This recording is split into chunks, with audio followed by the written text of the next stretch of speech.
Okay, so we are starting chapter 2 of part 3 of On the Mode of Existence of Technical Objects.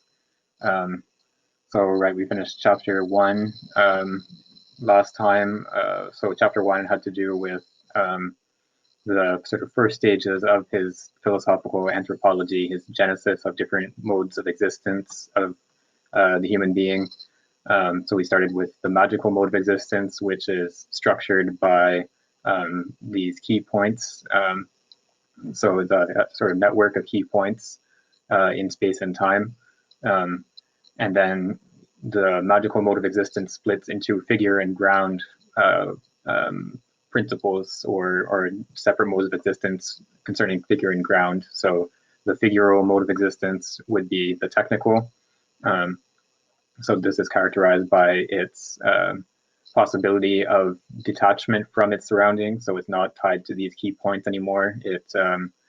You can take a technical object and move it and use it anywhere with the same efficacy. And then the ground aspect is the religious mode of existence, which is characterized by this sort of universality. It's not tied to any location because it's a universal principle. And then, so we saw the sort of split in the magical mode of existence that creates these different subsequent modes of existence. And then now we're going to see, I believe, if I remember correctly, now we're going to see the ways in which those modes of existence are related to each other. So how the split is sort of repaired in a second instance. And those unifications, secondary unifications, are going to institute new modes of existence. So we'll see the aesthetic and the philosophical and so on. So that's where we're starting at today. So I will start reading. So chapter 2, relations between technical thought and other species of thought. Section 1, technical thought and aesthetic thought. According to a genetic hypothesis such as this one, it would be best not to consider the different modes of thought as parallel to one another. Thus, one cannot compare religious thought and magical thought because they are not on the same level. But on the contrary, it is possible to compare technical thought and religious thought because they are contemporary to one another. In order to compare them, it is not enough to determine their particular characteristics as if they were a species of a genus. One must return to the genetic realization of their formation, for they exist as a couple, resulting from the split in primitive complete thought, which was magical thought. As for the aesthetic thought, it is never characteristic of a limited field or of a determinate species, but only of a tendency. It is that which maintains the function of totality. In this sense, it can be compared to magical thought, provided, however, that one specifies that it does not contain, as magical thought does, the possibility of splitting into techniques and religion.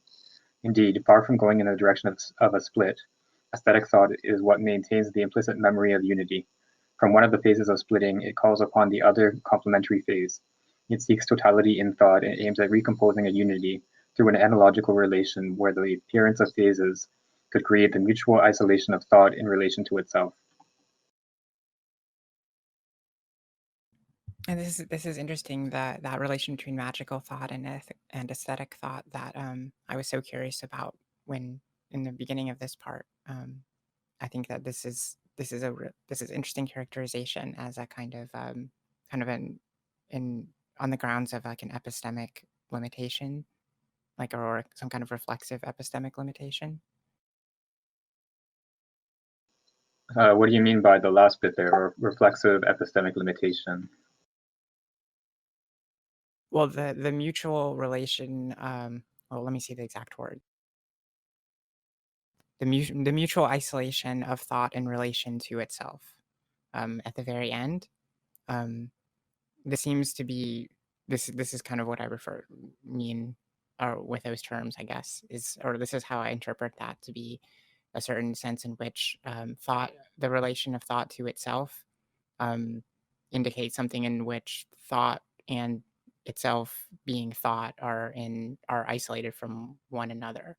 So there's some kind of um, lack of systematic functional relation I guess I don't know exactly what to make that. What are y'all's thoughts? The way I understand that last phrase, so like from the last semicolon onwards, is that aesthetic thought sort of is a return to unity, where the appearance of these phases of the split from the magical unity would uh, maybe would have a tendency to create a sort of isolation of different spheres of thought from each other. Um, so if that tendency towards splitting was not compensated by this tendency towards unity, then you would have this mutual isolation of thought in relation to itself, or of different modes of thought in relation to each other. That's how I understand that last bit. Um, well, I don't know how clarifying my remarks would be at this point. I think that there's some point in which there's some kind of internal division within thought or between two parts of thought, that differentiates magical and aesthetic thought. And insofar as aesthetic thought is merely analogically related and that can't split into religious and technical thought. Is that I don't know. I don't know if that was clarifying, but that was kind of where what my interpretation of that last bit was. So it was probably about the same.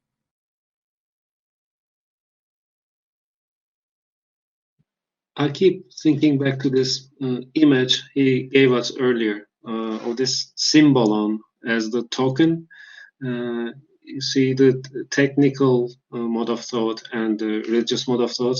Each house of the total magical token, let's say. So they are broken pieces, and it seems to me what aesthetics does is it perhaps doesn't exactly put them together, but creates a new artificial token, coins a new coin, and it serves as a new unity or totality in the way magical universe used to. Yeah, I think that's a good image to bring up, because he's always, or that's an image that sort of recurs constantly in his work of that symbolon. And yeah, so we have a breaking of unity, and then a restoration, a secondary restoration of unity, which is not identical to the original unity, because it's as 61 pointed out, it doesn't have that capacity for splitting into technics and religion again. So it comes after the split between techniques and religion. Okay, so I think we can go on to the next paragraph if someone would like to read.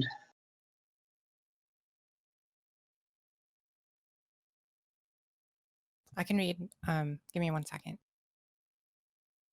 Such a way of approaching aesthetic effort would undoubtedly be untenable if one thus wanted to characterize works of art such as they exist in their institutional state in a given civilization, and even more so if one wanted to define the essence of aestheticism. But in order for works of art to be possible, they must be made possible by a fundamental tendency in the human being, and by the ability to experience the aesthetic impression in certain real and vital circumstances.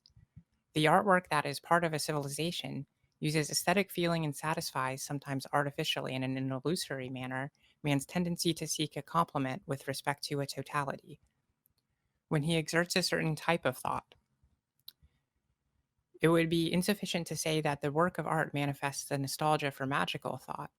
The work of art, in fact, grants us the equivalent of magical thought, since it recovers on the basis of a given situation and according to an analogical, structural, and qualitative relation, a universalizing continuity with respect to other situations and to other possible realities. The work of art reestablishes a reticular universe, at least for perception.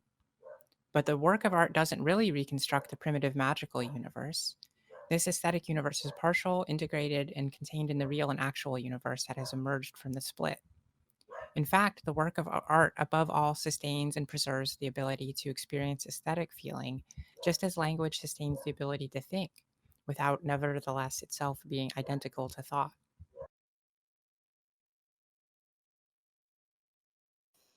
It's here he's contrasting, or he's sort of warning about an incorrect approach to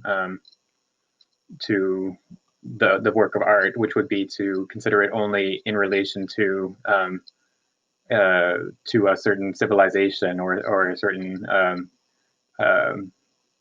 I guess cultural environment. So he wants to tie the work of art not to its civilizational background, but rather to these fundamental modes of existence. And so he says that, so it's not to say, of course, that there isn't a respect in which works of art are related to the civilizational background, but that capacity to appreciate a work of art within a given civilization is dependent on the more fundamental capacity for aesthetic experience. That's how I understand this this bit here in this this paragraph. And I guess another point would be the way that the work of art, as he says, it remakes a particular universe. So in the sense that the same way that in the magical universe you had this reticulation or this structuring of the universe into these key points in space and time, the same way you have in the work of art, you have these sort of this new type of key point in the work of art, which, you know, there's a singular work of art in a specific place in a gallery or wherever it is, rather than with the technical object that can be sort of transported and reproduced in any number of copies.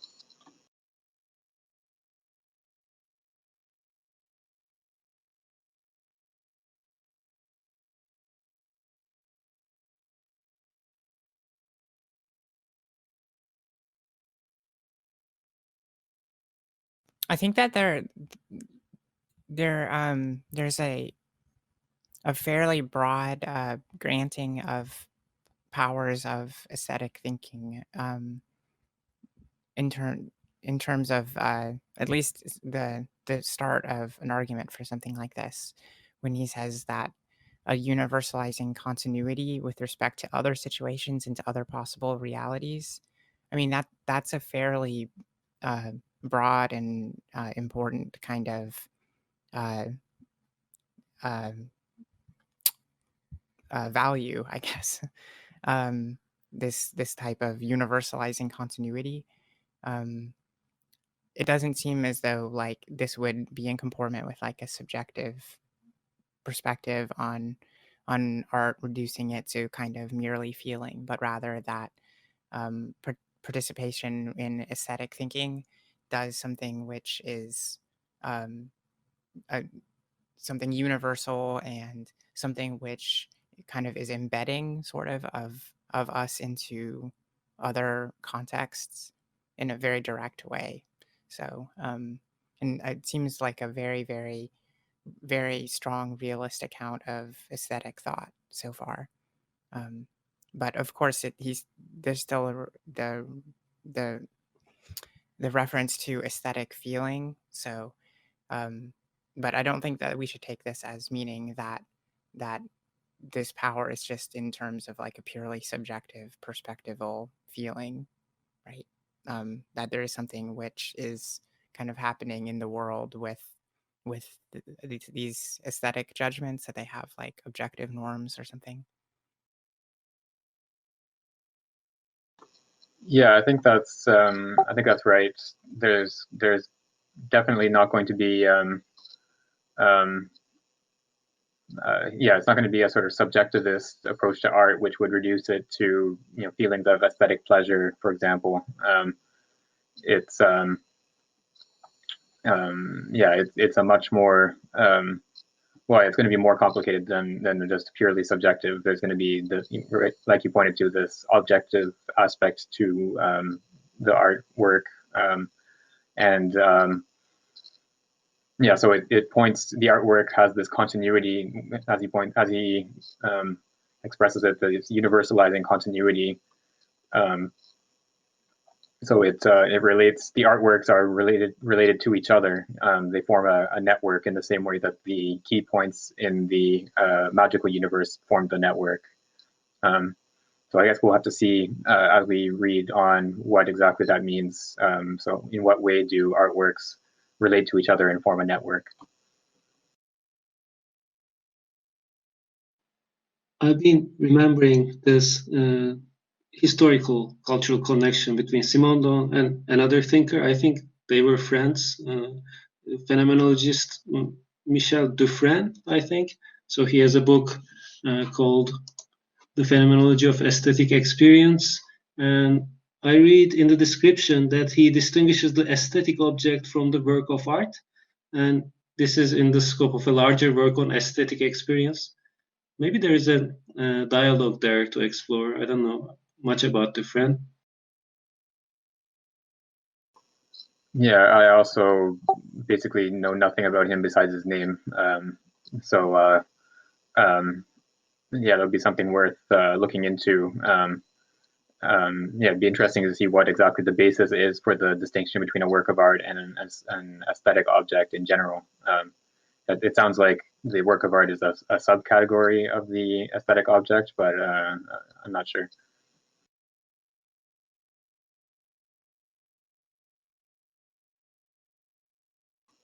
And I think for Simondon in particular, the work of art is going to be distinguished from a more general aesthetic object in the sense that precisely that it has that objective aspect to itself. It's not a purely subjective, something that's just the object of an experience. It's something that is part of a world, a structured world. And Hera has posted in the chat the question, is that because aesthetic experience can also be natural and not from artifice? Yeah, that's an interesting suggestion. Right, so you can have an aesthetic experience from a landscape or a mountain or a beautiful bird or whatever it is that is not a work of art. So that would be something that yeah, it's an aesthetic object, but it's not an artwork. Whereas the artwork is always the product of human activity. So yeah, that could be something part of what is underlying that distinction. I'm not sure. We'll have to, I think, find out as we read whether that fits the text. So if someone else would like to read the next paragraph, we can investigate that possibility. I can go. Aesthetic feeling is not relative to an artificial work. It signals in the exercise of a mode of thinking that is subsequent to the split, a perfection of completion that makes the ensemble of acts of thought capable of surpassing the limits of its domain, so as to evoke the completion of thought in other domains. A technical work perfect enough to be equivalent to a religious act, a religious work perfect enough to have the organizational and operational force of a technical activity, give off a feeling of perfection. Imperfect thought stays within its domain. The perfection of thought allows the metabasis eis allo that gives the fulfillment of a particular act a universal significance, through which an equivalent of the magical totality, which had been abandoned at the origin, is recovered at the end of human effort. And the world itself must be present and authorize this achievement after a long detour. The artistic impression implies the feeling of the complete perfection of an act, a perfection that objectively gives the radiance and an authority through which it becomes a remarkable point of lived reality, and not of experienced reality. This act becomes an outstanding point of the network of human life integrated within the world. From this outstanding point, a higher kinship with others is created, reconstituting an analog of the magical network of the universe.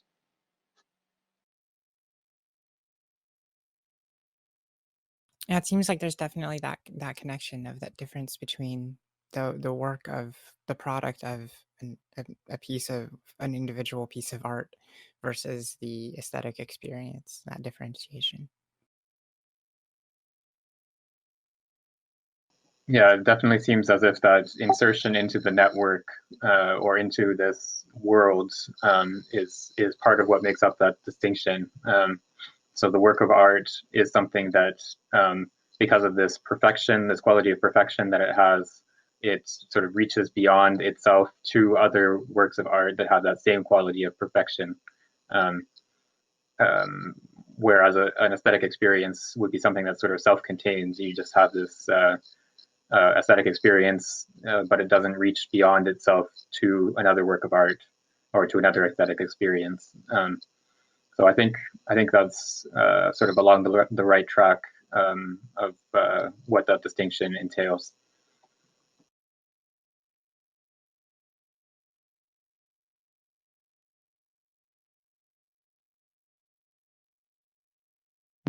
Isn't there some sort of old connection between architecture and a religious act in the form of prayer in the history of medieval thought, something like that? If you are a great, let's say, a religious official who can get a great temple built, then it is equivalent to a prayer. Yeah, I know. I'm not sure if this is exactly what you're thinking of, but there's like within medieval churches, there's often like a chapel dedicated to a certain prince or whoever that basically paid for that chapel to be built, and so the act of building that chapel serves as a religious act. So yeah, the construction of the chapel or the church or whatever it is serves as a production of a work of art or an aesthetic object, but it's also a religious act at the same time.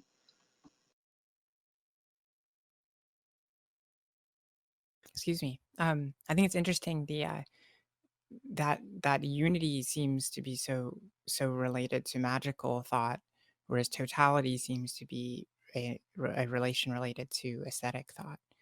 Have y'all been reading this distinction in as well?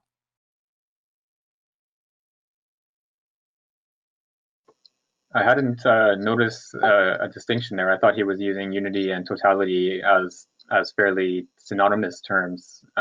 But yeah, I'll have to keep an eye out for that. I hadn't noticed that. Okay, it could be me reading my own philosophical interests into the questions, perhaps. And maybe there's that issue with translation in terms of unity and totality. I'm not sure if they would be they would probably be two separate terms in the original, right? Yeah, it would be basically the same in French, so it would just be unité and totalité. Oh, okay.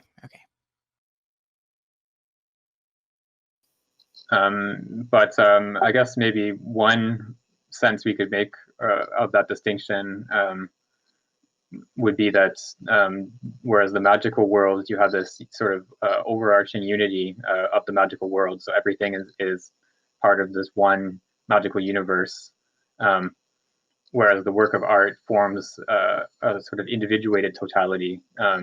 So you have one work of art that is a totality, whether it's a painting is a totality, or I don't know, a symphony or a poem or whatever it is. Each of them forms a totality. It's a sort of closed world, but then it also points to other works of art.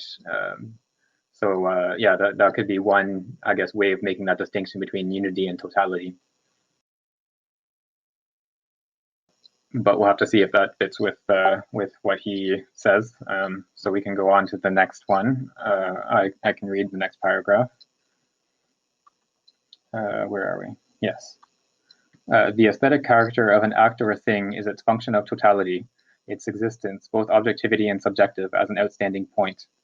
Any act, anything, any moment has in itself the ability to become an outstanding point of a new reticulation of the universe. Every culture selects the acts and situations that are apt to become outstanding points, but culture is not what creates the aptitude of a situation to become an outstanding point. It only forms a barrage against certain types of situations, leaving narrow straits for aesthetic expression with respect to the spontaneity of the aesthetic impression. Culture intervenes as limit rather than as creator.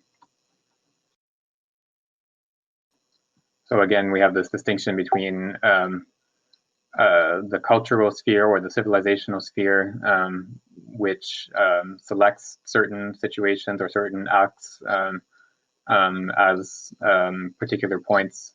And then prior to that is the aesthetic impression or the aesthetic experience, which is the sort of the what is selected.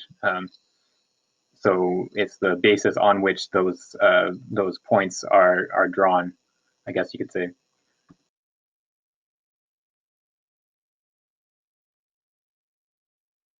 And this narrow straits he mentions, I guess it's the a limiting background for invention to happen as well, in aesthetics, for example.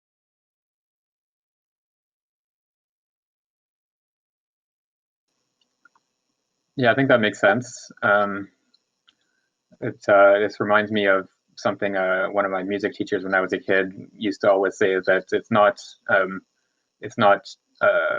that creativity or creation doesn't come from having all sorts of choices, but from having limitations. So you're limited to certain notes or certain colors for painting or certain forms and so on. Having those forms imposed on you or imposing them on yourself is how you generate a creative work of art. And so that seems to fit with what he's saying here, that the sort of cultural selection process, it imposes these restrictions on a prior aesthetic sensibility or a prior faculty of aesthetic experience. And then those limitations are what give rise to creativity and invention of a work of art. I think it's interesting though that it seems that the role of culture is only I guess this would be kind of like a certain kind of like aesthetic like time period or something, like a certain like culture of like artists in some period of time or something like that, because it would be like culturally limited. This would only be involved in like the selection of some kind of pre-established forms rather than the kind of broad sense of creation of the forms. So yeah, that does make sense in terms of like a perspective of creativity from limitation. Yeah, I guess there would be sort of a two level account here. So on the first level, you have the forms are or the structures of the artwork are sort of given by the culture or civilization of that time and place. So they're just treated as given at the first level. But then at the second level, you would have an evolution of those forms and structures themselves through time, which would also be a kind of creativity. But yeah, that would be a second order creativity, is beyond sort of an individual creating artist, but as a civilization or a culture evolves through time. But we'll see. I'm not sure if Simondon really develops that side. I can't really remember. Well, here he seems to want to relegate it to a kind of contingent aspect. Not entirely contingent, but one which only has a selecting role versus like a generational role, a genitive role. No, that's not the right word. a productive role. I don't know. Or a generative, you could say, I think. Generative, yeah, that would make more sense. Yeah, so there's a sort of two-step process, or the process has two elements to it. So you have the generation of these aesthetic experiences, which is a sort of fundamental faculty of a human being. And then you have the selection out of that sort of totality of possible aesthetic experiences. You have a selection of certain ones as these remarkable points of the aesthetic universe. And the role of the artist would be this more kind of contingent selection process rather than the generation of the artistic or aesthetic forms themselves, I guess, right? Is that the main takeaway from? Yeah, I think so. So yeah, for the individual artists, those structures would be given by the civilization or the culture in which they are brought up and develop their artistic abilities. But then, yeah, so in order to look at the history or the development through time of those structures, you'd have to sort of zoom out from the individual artists and look at a longer scale and an evolution over centuries rather than the creation in an individual lifetime.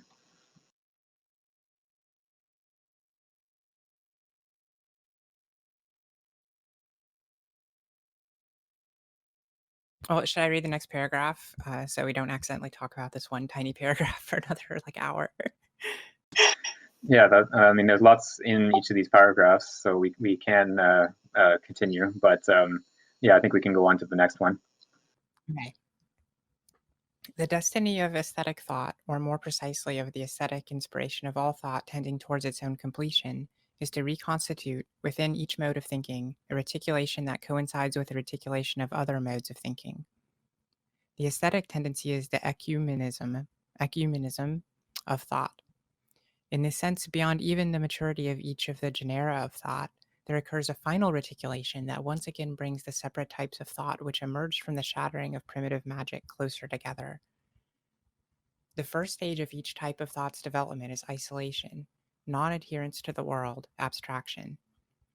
Then, through its very development, each type of thought, which initially rejected what is not itself and behaved as a species, after having affirmed itself according to the unconditional monism of principles, pluralizes itself and widens according to a principle of plurality.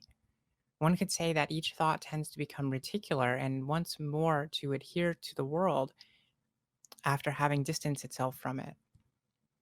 After having mobilized and detached the schematic figures of the magical world from the world, technics return to the world to ally itself with it through the coinciding cement and rock of the cable and the valley, the pylon and the hill. A new reticulation establishes itself, chosen by technics, privileging certain places of the world in the synergetic alliance of technical schemas and natural powers. This is where aesthetic feeling appears, in this agreement and this surpassing of techniques once more becoming concrete, integrated, and attached to the world through the most outstanding key points. The mediation between man and the world becomes itself a world, the structure of the world. In the same manner, religious mediation accepts concretizing itself, after a dogmatism that was detached from the concreteness of the universe and having mobilized every dogma to conquer every representative of humankind. In other words, religious mediation accepts attaching itself to each culture and to each human group according to relatively pluralistic modalities. Unity becomes the unity of a network rather than becoming a monist unity of a single principle and a single faith. The maturity of techniques and of religions tends towards reincorporation into the world, the geographical world for techniques, the human world for religions.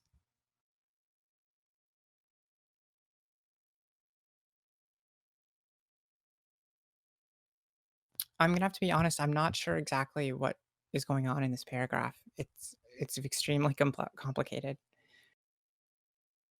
Yeah, there's a lot going on. Maybe we can go through it sort of not sentence by sentence, but sort of in order as it goes through, because it is fairly long as well. So maybe the first step would be, or the first point, is this idea that he introduced a couple paragraphs earlier of the idea of the perfection or completion as being characteristic of the aesthetic mode of thought, or and as he points out here, it's not just of the aesthetic considered as a sort of separate sphere, but anything that has that quality of perfection or completion has a sort of aesthetic value to it. So any religious act or technical act that has that quality of perfection, it thereby acquires that quality, acquires an aesthetic value as well.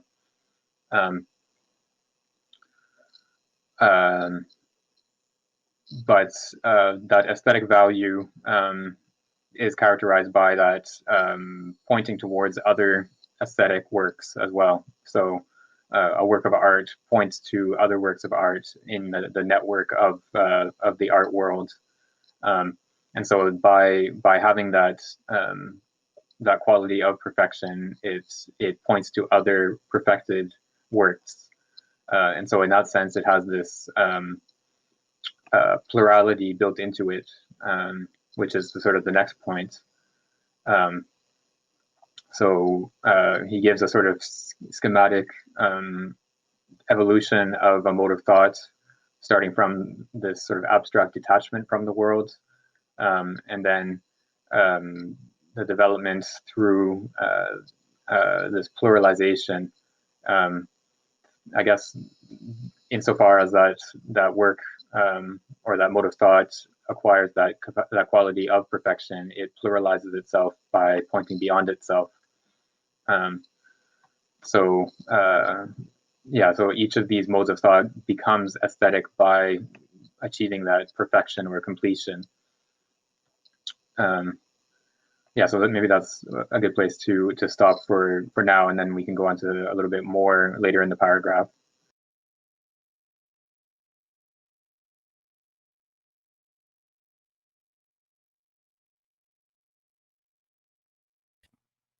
This is a sentence which I got to this phrase, and I just kind of, my brain stopped, and I was like, how does this how does this make sense? And this is just in the first part of the paragraph. The aesthetic tendency is the ecumenism of thought. I know I had to actually look up that word to make sure that it meant what I thought it meant, but I believe I'm not sure if I even got the account of the word that Simondon was using, or I'm not sure what he might have meant specifically, because it seems like a word related to ecumenical, which is like a kind of more so religious word. But the aesthetic tendency is being differentiated from religion here, and it's supposed to mediate techniques and religion in some regards. So how is the aesthetic tendency the ecumenism of thought? How does this work? Yeah, that's a good point to bring up, because it is sort of difficult or obscure, I think. Ecumenism, as he writes it, I think is I don't think that's the normal way of writing the word. Like you would write ecumenicism or the ecumenical. And so in the sphere of religion, ecumenicism or the ecumenical approach to religion has to do with relations between different faiths or between different sects of a religion. Like I know that the Catholic Church and the Anglican Church recognize each other's baptisms, for example, if I'm not mistaken. So that would be a sort of ecumenical understanding between two different churches. So what does that have to do with the aesthetic tendency as he describes it? I think, or my guess is that it's because the aesthetic tendency here would mean the tendency towards this perfection or completion of a work, whether it's a technical work or a religious work. And insofar as the work has that perfection, it it points towards other works that have that same perfection. And so by contrast to the an earlier stage of religion that would sort of have this sort of universalizing aspect to it. It would be a religious act that has its own perfection in itself, and then can be related to other religious acts, and it doesn't require a sort of universalism in the same way that the earlier form of religion does. I'm not sure how clear that was, if that makes sense. I was kind of making some sense of it. Is the rift between a kind of foundationalism in religious tendency versus a the ecumenism? Is that the distinction because of the generalizability of the religious tradition or something? Yeah, I think we can distinguish, or what he wants to distinguish here in the history of religion is one stage where the religion sort of has this universalizing tendency or necessity built into it, where it has to impose itself on everyone. And then a later stage where that religion is sort of has its own concreteness within itself. It no longer requires everyone to adhere to that religion, and so it acquires this ecumenical character in the sense that it allows for relationships with other religions or other sects of the religion without needing to sort of conquer others. I think that's the type of development that he's pointing to here, and so he thinks this development is characteristic of the aesthetic mode of thought or the aesthetic tendency in religion. So, insofar as religion tends towards, insofar as a religious act tends towards that perfection or completion, it doesn't have that same need to conquer or to impose itself on everyone. It becomes more self-contained, and that self-containedness is precisely what makes it possible for that religion to have relations with other religions on a mode of equality or this ecumenical relationship with others.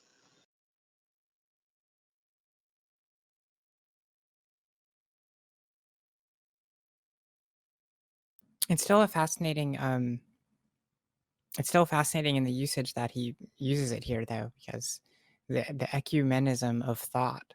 So he's kind of repurposing the ecumenical kind of generalizability to it an epistemic grounds rather than just religious ones, or an epistemic context rather than just a religious one.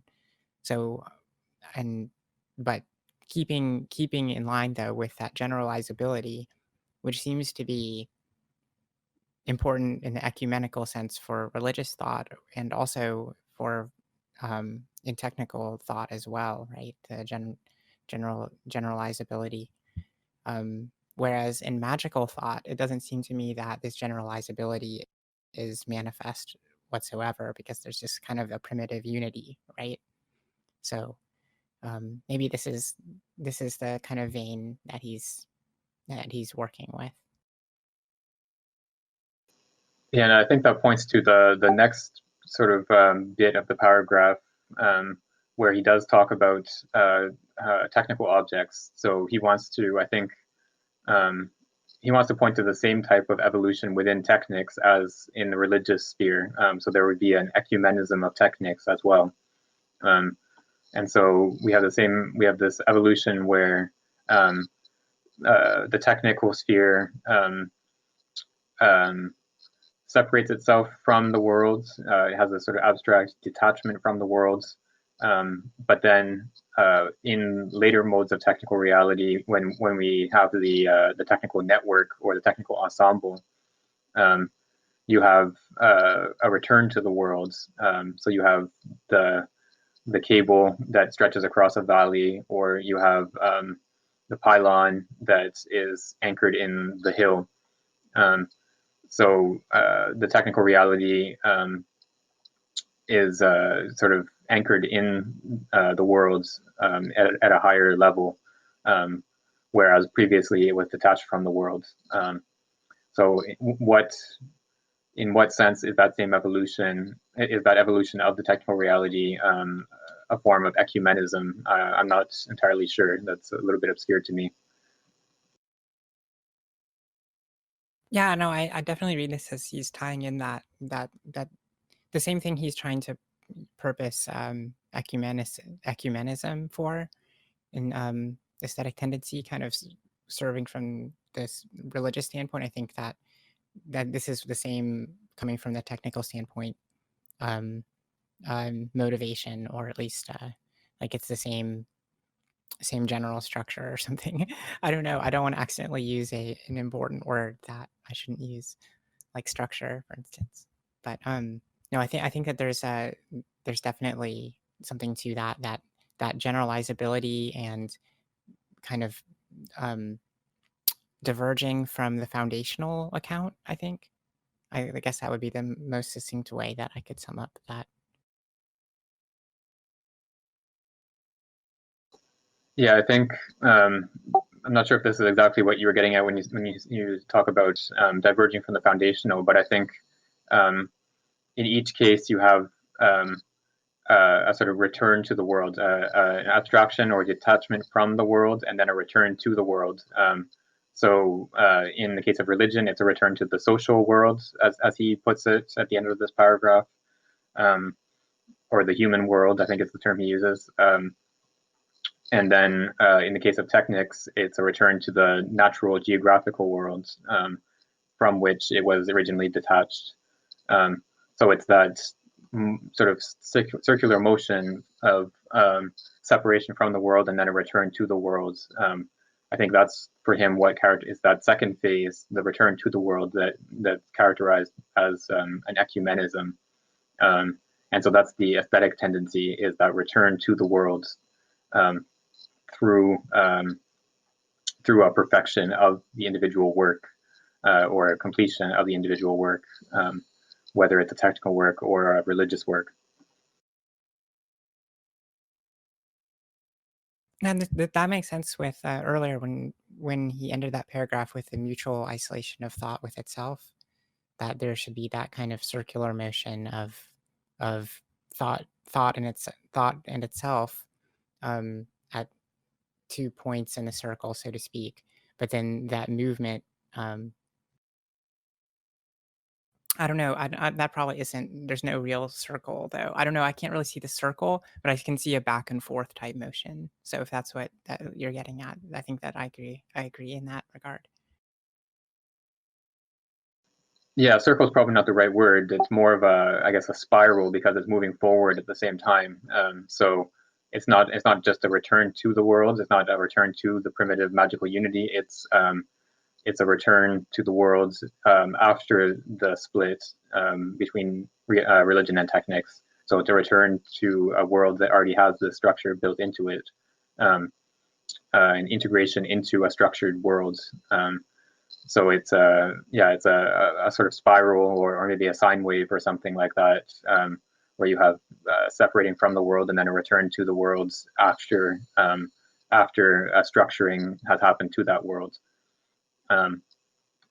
Yeah, so maybe that's a better image than just a circle. So we're concluded that this paragraph is a sine wave. Yes, now we just have to figure out what the frequency of that sine wave is. Mm-hmm. Okay, is there and then there's the maturity part towards the end, if I guess we're towards that part there. I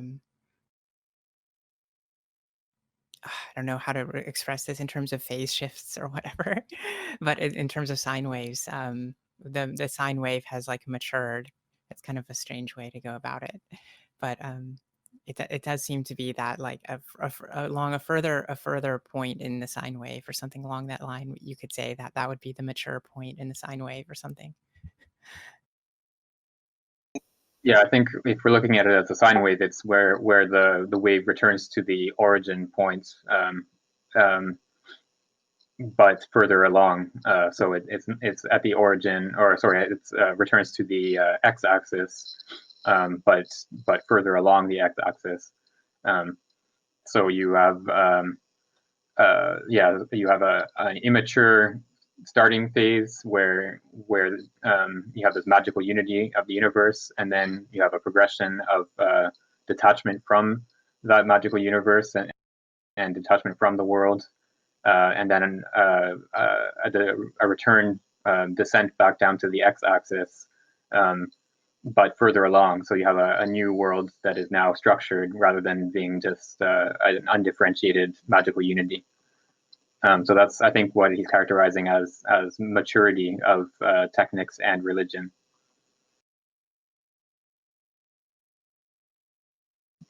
Okay, so we can go on to the next paragraph. I can read. To this day, it does not appear possible for the two reticulations, that of technics within the geographical world and that of religions in the human world, to analogically encounter each other in a real symbolic relation. And yet only in this way could the aesthetic impression state the rediscovery of the magical totality by indicating that the forces of thought have once again found one another. Aesthetic feeling, common to both religious thought and technical thought, is the only bridge that could allow for the linking of these two halves of thought that result from the abandonment of magical thought.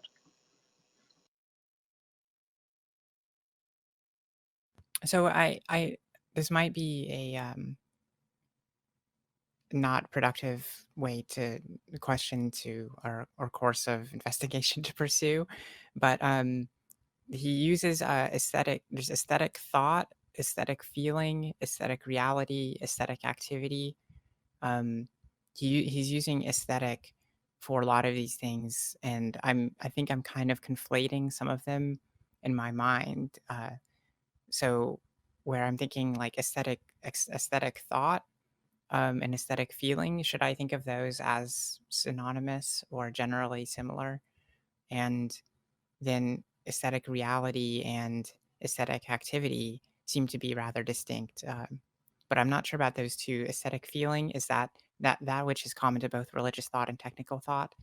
Is that the aesthetic thought? I know that that's almost like a splitting hairs kind of question, but No, I think that's a good question, because I'm not sure of the answer either. It does seem like he's using a lot of these terms more or less synonymously. So he's in this paragraph, we have the aesthetic impression and we have the aesthetic, aesthetic impression, aesthetic feeling, which seem to be synonymous to me as far as I can tell. And then, we had in previous paragraphs aesthetic thought and aesthetic activity, I think, as well. But he seems to be using all of these terms, I think, roughly synonymously. I'm not sure if there's a sort of clear differentiation of these different terms. As far as I can tell, there doesn't seem to be. I'm thinking maybe in his context, there are some expectations of scholastic precision.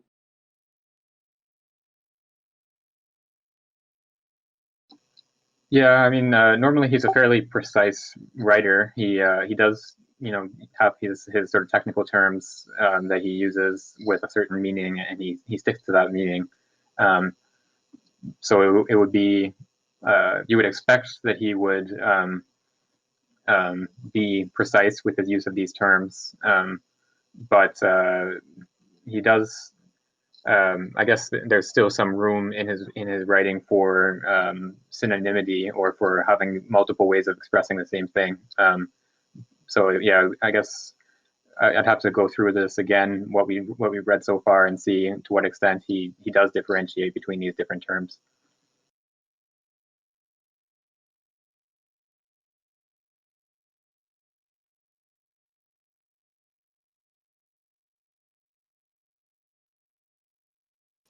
I think one point, putting that question aside for a minute, or leaving it in the background.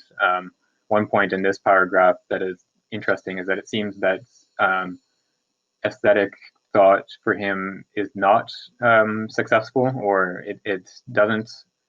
So it should perform this reunification of the religious and the technical, but it's not.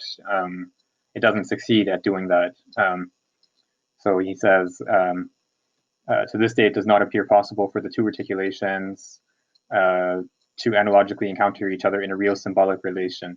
So the technical and the religious sphere are not properly unified in the aesthetic sphere or mode of existence. And so we have to go on from the aesthetic to another higher form of unity, which will be philosophical thought, as we'll see in the next paragraph. So I think we can go on to the next one if someone would like to read.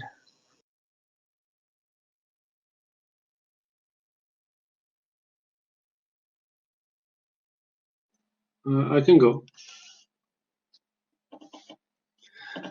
Philosophical thought, in order to know how to deal with the contribution of techniques and religion at the level of the distinction between the theoretical and practical modalities, can thus ask itself how aesthetic activity deals with this contribution at the level prior to the distinction of these modalities. What is broken in the move from magic to techniques and religion is the first structure of the universe, in other words, the reticulation of key points, which is a direct mediation between man and the world. And aesthetic activity preserves precisely this structure of reticulation.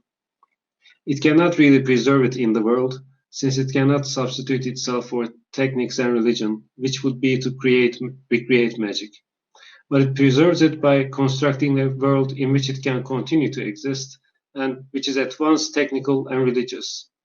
It is technical because it is constructed rather than natural, and because it uses the power of applying technical objects to the natural world in order to make the world of art. It is religious in the sense that this world incorporates the forces, the qualities, the characteristics of ground that techniques leave out.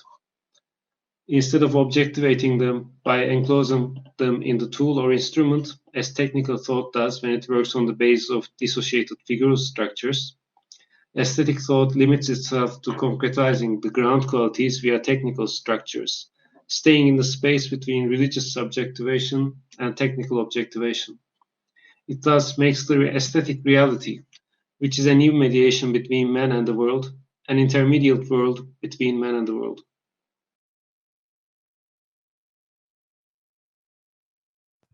So there's a direct line from magical thought, aesthetic thought to and philosophical thought, and that they're both involved in this this reticulation of key points. But I think as I'm pretty sure that everything is involved in that more so because that's the what would be the kind of trace left over from magical thought that is supposed to inform the rest of the different categories of thought here.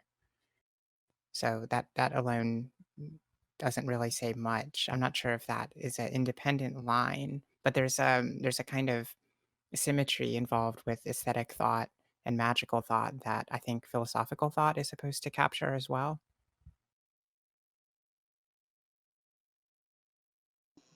Yeah, actually, I think I was wrong when saying that this paragraph was going to sort of delineate what philosophical thought does. So he just sort of alludes to philosophical thought in the first sentence, but then he doesn't really develop more than that in what follows. But yeah, there is this aesthetic thought or aesthetic activity is a sort of echo of the primitive magical unity and its structuring into these key points. But it doesn't just restore that structure. It which would just be a return to magic. It has to unify the technical and the religious in a new way. And the subject object divide, which was initiated by the split into religious and technical thought, plays pretty significant role in his explanation in this paragraph too. Right. So we have the religious side is the subject side, and then the technical side is the object side.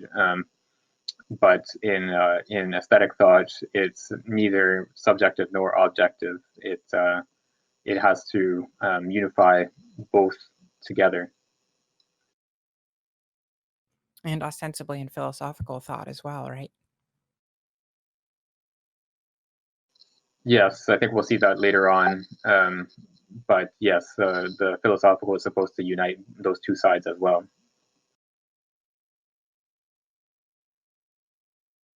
Oh, and also the structural versus ground distinction, I think, was well, I was trying to map that as well to the religious subjectification and technical objectification.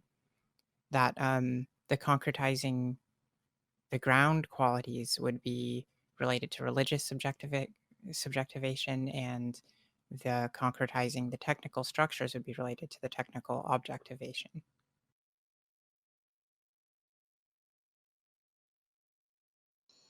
Yeah, I think the figure ground distinction maps onto the subject object, or sorry, object and subject distinction. So the figural is the technical reality, which is the object side, and then the ground is the religious, which is the subject side.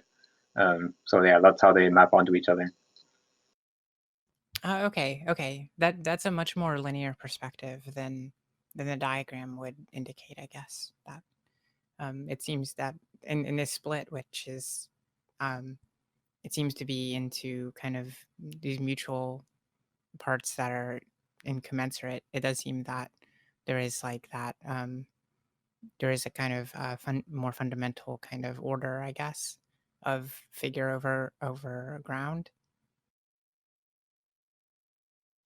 Yeah, so sorry, that's just at the first level. The yeah, so in the first split into of magic into technics and religion, the figure and grounds distinction coincides with the subject object distinction. But then we also have further splits into figure and ground later on, which we haven't seen yet, but we will see at some point. Okay, so the figure and ground kind of extends past the subject object division. Yeah, that's right. Okay.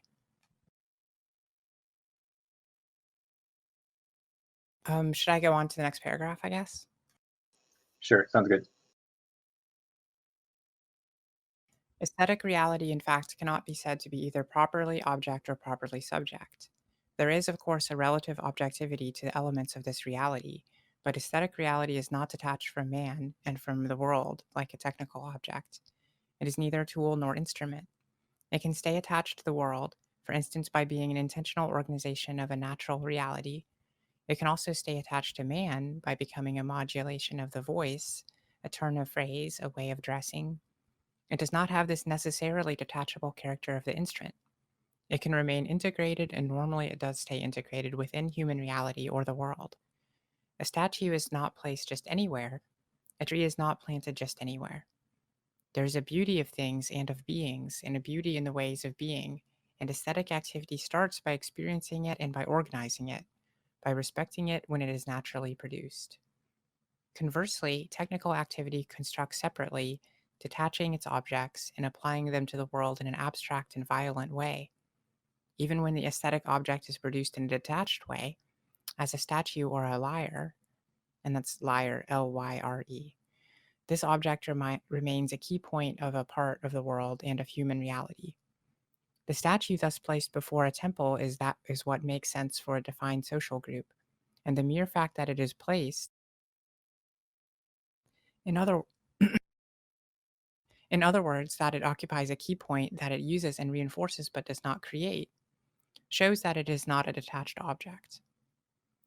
One can say that a lyre is an aesthetic object insofar as it produces sounds, But the sounds of the lyre are aesthetic objects only to the extent that they concretize a certain mode of expression, of communication, that already exists in man.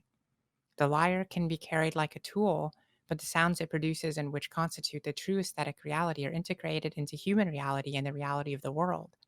The lyre can only be listened to in silence or with certain determinate sounds, like that of the wind of the sea, that of the wind or the sea, and not with the noise of the voice or the murmur of a crowd. The sound of the lyre must integrate itself into the world in the same way the statue becomes integrated.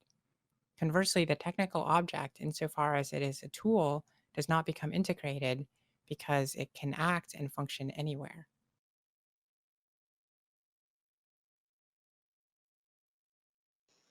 So he starts off. Oh, sorry. Go ahead.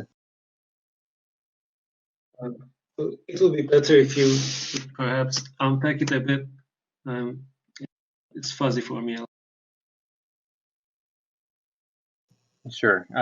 Yeah. So we can start just with. So he starts off the paragraph with what we were saying in the previous paragraph, that the aesthetic object is neither object nor subject, or aesthetic reality is neither object nor subject.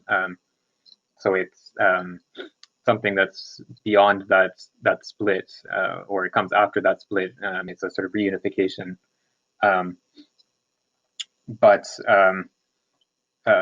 But then he contrasts the detachment of the technical object from the world with the aesthetic object's rootedness in the world, or concreteness in the world.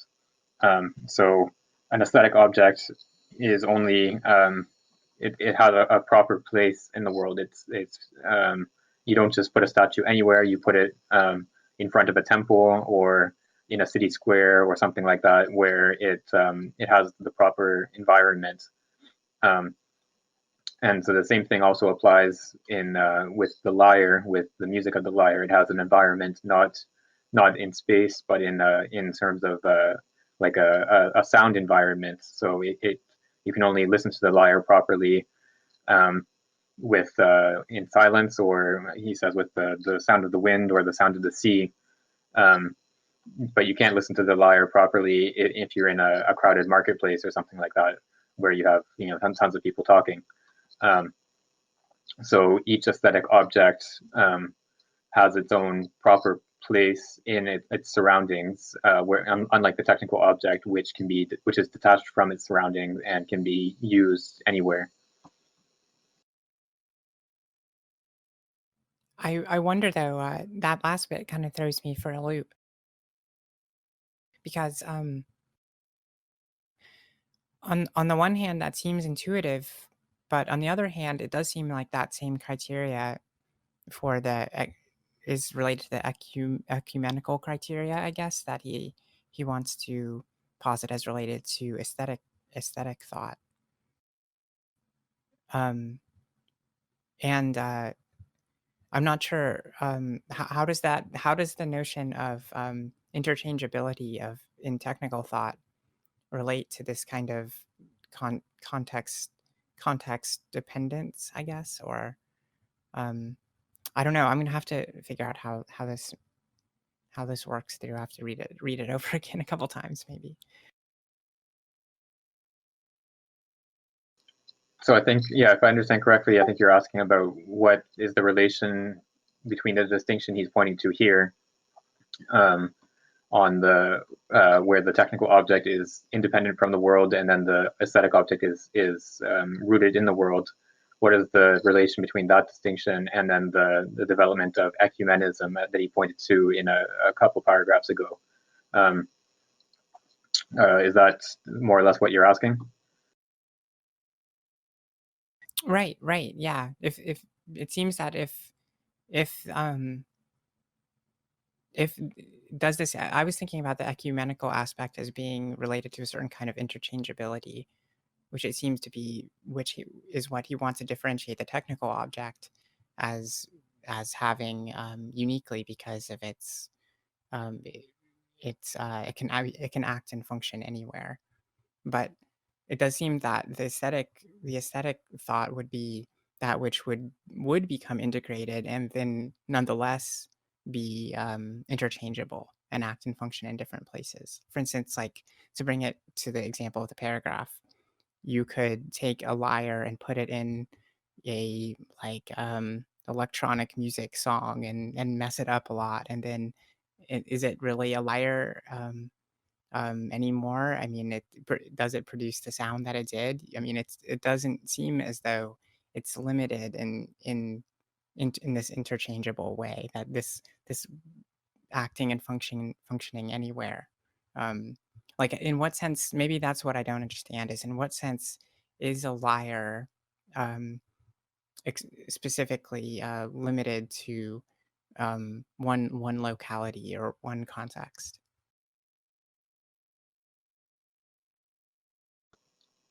Yeah, that's a good question.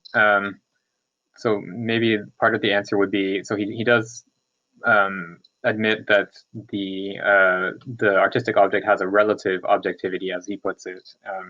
So it does have some detachment from the world, and some, I guess, portability.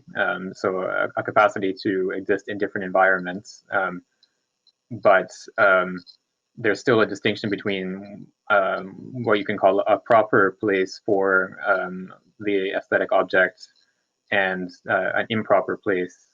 So the statue that's stuck in a basement somewhere, that's not the proper place for the statue.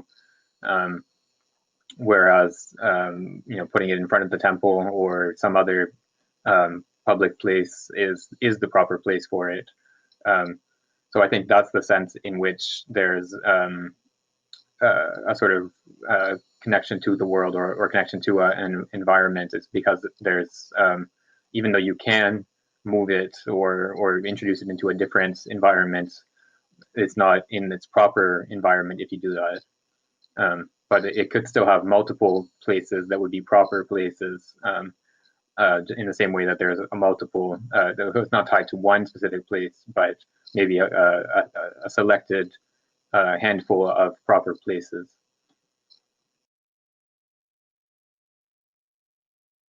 And he'll probably clear it up in the next paragraph. That's what always happens anyway. Well, not always, but often. Yeah, so often I think his thought develops sort of progressively as you read through. So something that might not be clear in one paragraph, you keep reading, and then the next paragraph makes it more clear. So I can go on and read the next paragraph, and then maybe it'll help clear up some of this paragraph. Okay. It is indeed this integration that defines the aesthetic object, and not imitation. A piece of music that imitates noise cannot become integrated into the world because it replaces certain elements of the universe, for instance, the noise of the sea, rather than completing them. A statue, in a certain sense, imitates a man and replaces him, but this is not why it is an aesthetic work. It is an aesthetic work because it becomes integrated into the architecture of a town, marks the highest point of a promontory, forms the end point of a wall, or sits atop a tower. Aesthetic perception senses a certain number of requirements. There are empty spaces that need filling, rocks that need to bear a tower. There are a certain number of outstanding places in the world, exceptional points that attract and stimulate aesthetic creation, as there are a certain number of particular radiant moments in human life that distinguish themselves from others, that call for a work of art. The work resulting from this requirement of creation, from this sensitivity to places and moments of exception, does not copy the world or man, rather extends them and becomes integrated with them. Even if it is detached, the artistic work does not arise from a rupture in the universe or in the lifetime of man. It comes as a surplus of already given reality, bringing it constructed structures, but constructed on foundations that are part of the real, and which become integrated into the world. The aesthetic work thus makes the universe bud, extending it by establishing a network of works. In other words, by establishing radiating realities of exception, key points of a universe that is at once human and natural. More detached from the world and from man than the magical universe's old network of key points, the spatial and temporal network of artworks is a mediation between man and the world, which preserves the structure of the magical world.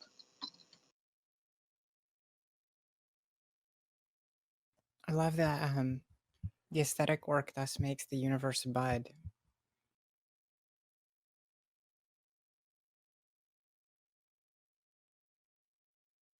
Yeah, that's a good line. It's a very nice image of what he's talking about.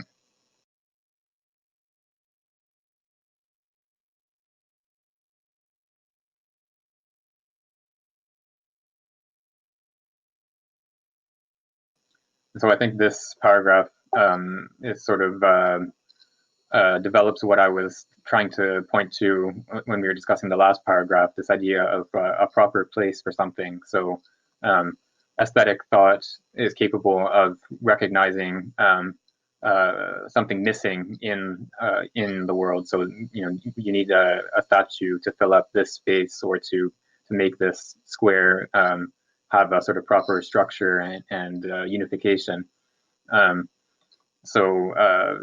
Yeah, there's a sort of division of the world into places that require an artwork, or that call for an artwork, and then just sort of regular places that don't have that same relation to an artwork.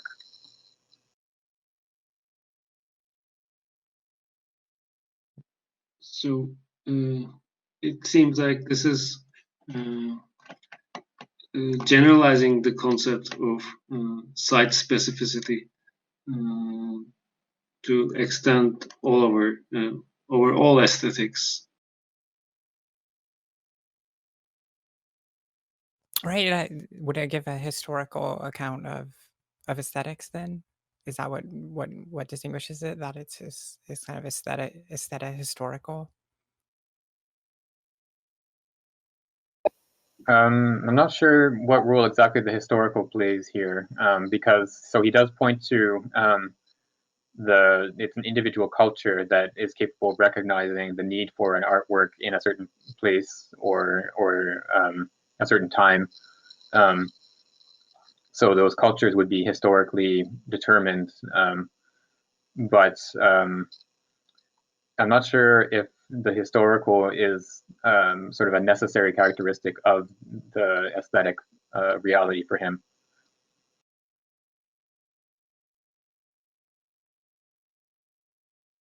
Maybe something kind of pseudo-historical or prehistorical, not prehistorical, but something in a very narrow sense historical in that it gives an account of aesthetics embedded in the world and get in some place in some time.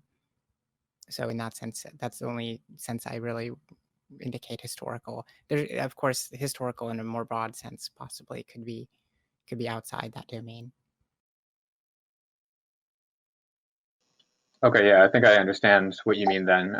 Yeah, so in that sense, it's historical because it is, so the work of art is always embedded into an environment, which is a concrete place and time. And so, yeah, in that sense, it's historical. But maybe in another sense, like, yeah, in another sense, I think it would be sort of extra historical because it points to other artworks in that network of key points, or a network of works of art. So it's rooted in a historical and geographical surrounding, but it points beyond that surrounding as well. And so, like in the last sentence of this paragraph, he says that the temporal network, the spatial and temporal network of artworks, is more detached from the world and from man than the magical universe's old network of key points. So it's anchored in the concrete environment, but it's not limited to that environment. It has a sort of relative, as you said earlier, a relative objectivity, or a relative capacity for detachment from the world.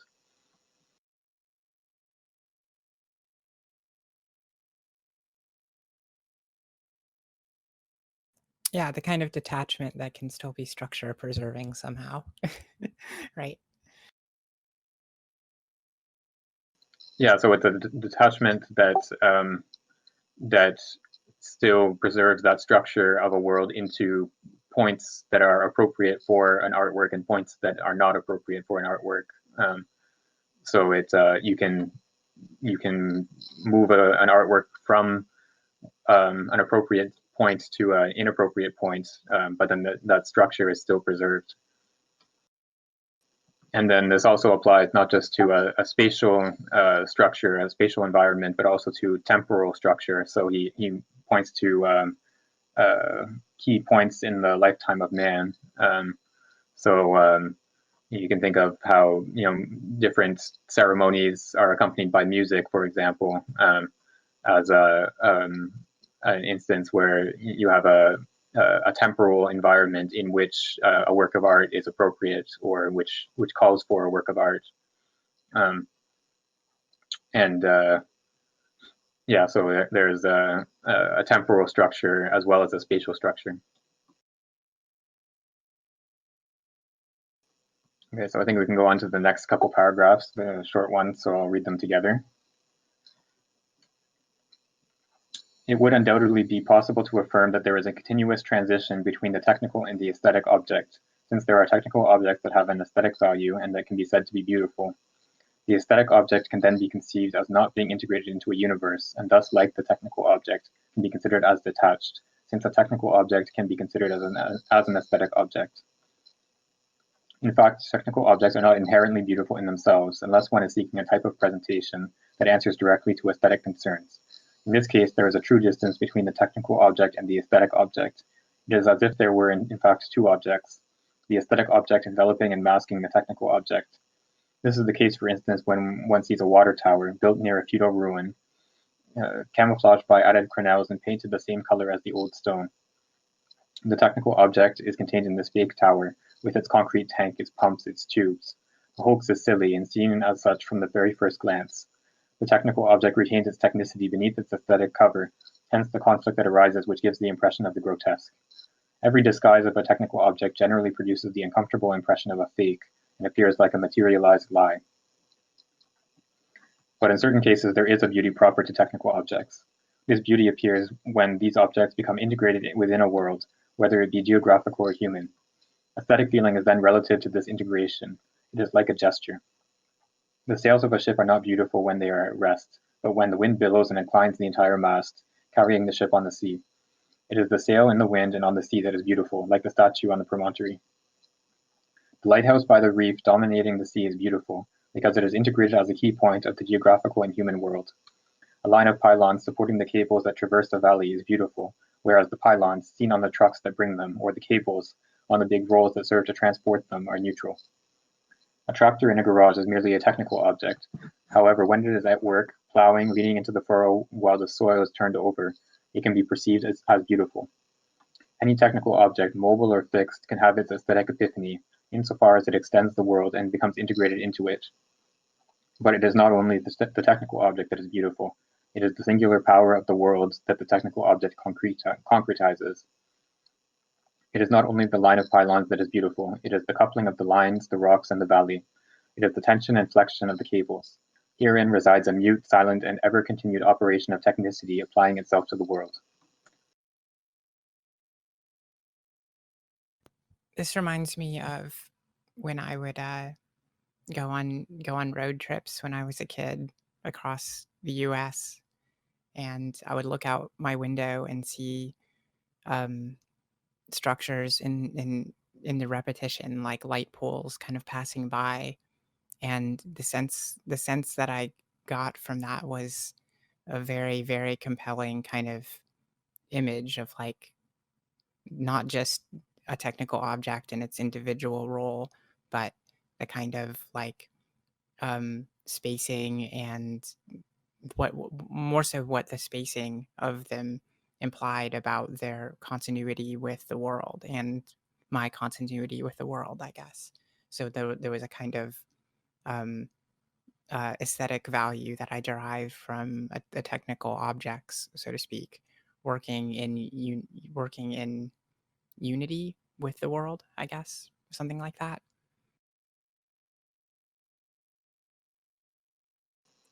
Yeah, I think that sounds like the type of experience that he has in mind here. So it's not technical objects being sort of decorated that makes them beautiful, and he actually considers this a sort of almost a deception when you sort of dress up a technical object in a supposedly beautiful decoration or something like that. But it's insofar as the technical object is working in relation to a world. So the sails of the ship being billowing in the wind and carrying the ship is beautiful because it's the ship integrated and working in a world. So it's only insofar as a technical object is working and integrated into the world in its working that it is beautiful as a technical object, whereas just sort of dressing it up in decorations doesn't integrate it in the world in that same way.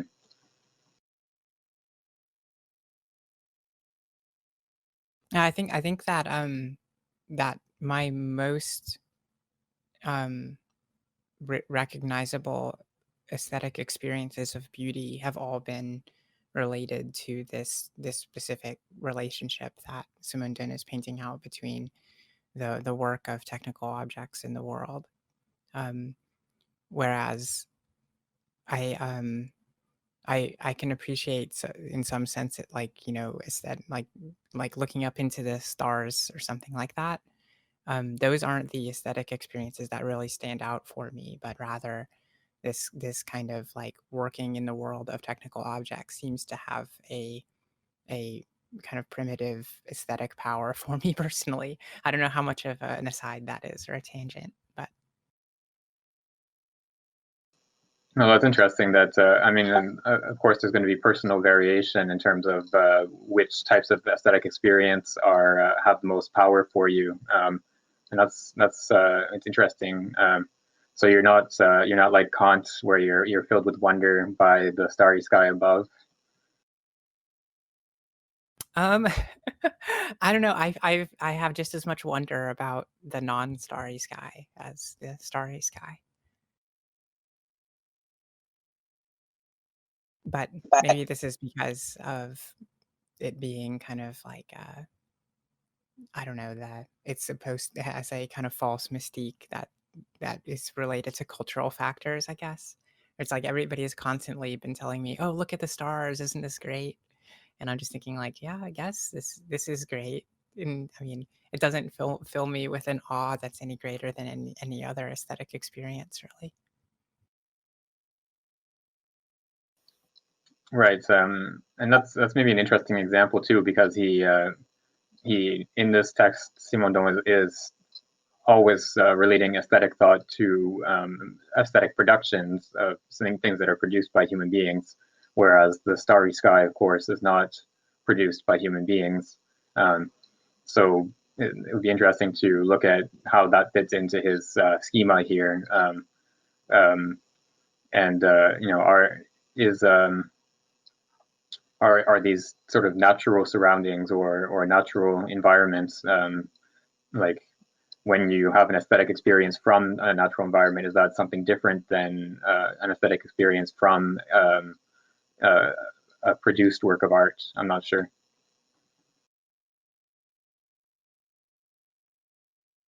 Yeah, I'm almost positive he's like about to go into this, right? Like this has happened like 3 times so far. It's like I'm really curious at this point, and then he addresses it in the next paragraph. Yeah, that's quite possible. Maybe we should go on to the next one then, and we'll see.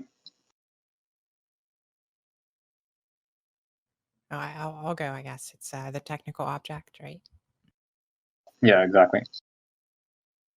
The technical object is not beautiful in every circumstance. It is beautiful when it encounters a singular and remarkable place in the world. The high voltage line is beautiful when it traverses a valley, the car when it turns, the train when it enters or exits a tunnel. The technical object is beautiful when it has encountered a ground that suits it, whose own figure it can be, in other words, whose own figure it can be. In other words, when it completes and expresses the world. The technical object can even be beautiful with respect to an object that is larger than itself, serving as its ground, in some ways as its universe. The radar antenna is beautiful when it is seen from the point of view of a ship, sitting atop the highest superstructure. Placed on the ground, it is nothing more than a rather crude cone mounted on a pivot. It was beautiful as the structural and functional completion of this whole ensemble, that is the ship, but it is not beautiful in itself and without reference to a universe. I guess that this paragraph kind of recapitulates what we were just talking about, so I'll just go on to the next one. This is Sure. why okay. This is why the discovery of the beauty of technical objects cannot be left to perception alone. The function of the object needs to be understood in thought. In other words, a technical education is needed if the beauty of technical objects is to appear as an integration of technical schemas into a universe, within the key points of this universe. How, for instance, could the beauty of a radio relay placed on a mountain and oriented towards another mountain where another relay is placed appear to the one who only sees a tower of mediocre height with a parabolic grid in which a very small dipole is placed? All of these figural structures need to be understood as emitting and receiving the bundle of directed waves that propagates from one tower to another through the clouds and the fog. It is with respect to this invisible, imperceptible, and real actual transmission that the whole ensemble formed by the mountains and the towers is beautiful. For the towers are placed at the key points of the two mountains in order to constitute the wireless cable. This type of beauty is as abstract as that of a geometric construction, and the function of the object needs to be understood in order for its structure and the relation of this structure with the world to be correctly imagined and aesthetically felt.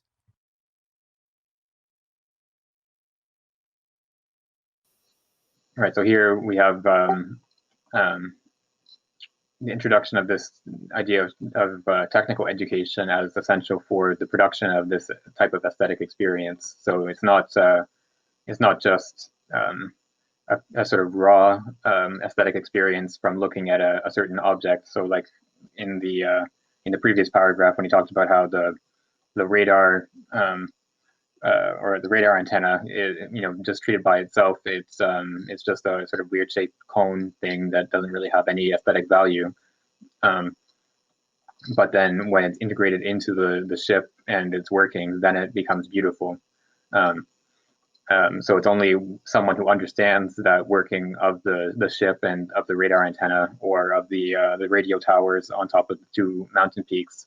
It's only when you understand the functioning that you can have an aesthetic experience from those technical objects.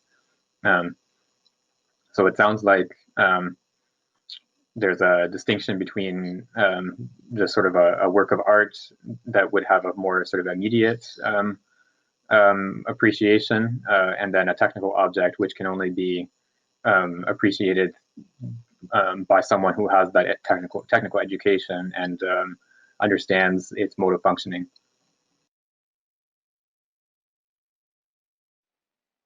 I am trying to think about an exceptional case of a technical object that's beautiful. An object in disuse, for example. In that case, the activity Simondon seems to be gesturing toward is not there. It's not necessarily deploying its power to transmit something or conduct something, but it is fallen into disuse. I have in mind this example of parabolic sound dishes. I can give a link to it. Yeah, that would be helpful if you can link to what it looks like. But what came to mind for me as you were talking about that is ancient ruins. Interesting. An acoustic mirror. But yeah, I was thinking of ancient ruins, which have an aesthetic quality that's distinct from the same building that's preserved or that's been restored, for example. So there's a certain quality which this was like a sort of key figure for the Gothic movement or aesthetic. The idea of the ancient ruins, and you even had people that would build new ruins in their garden or whatever.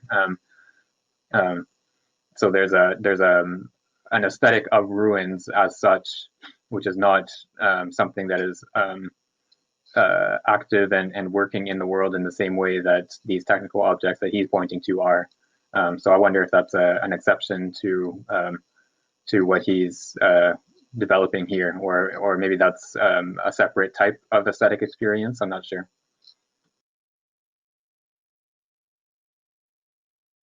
Yeah, I think ruins would be the general category. There are even there's a category called ruin porn, I guess. Yeah. Yeah, and I know that there is like there's people that visit ghost towns, for example, to like there's a certain aesthetic quality of this empty town, and the sort of ruins of what was a town at one point. It has its own aesthetic quality as well. So there's something distinct from the technical object at work. There's a different type of aesthetic experience that you can get from this ruined technical object, or technical object that is in disrepair. So it'd be interesting to try to fit that into this schema and see how that works.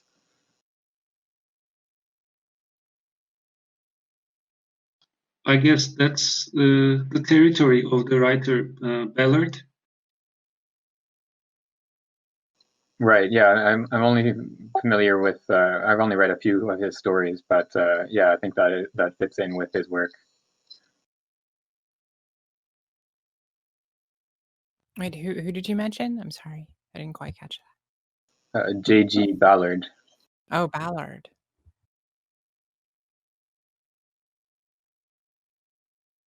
Yeah, a science fiction author, or yeah, I guess mostly science fiction. But yeah, I don't really know his work very well, but yeah,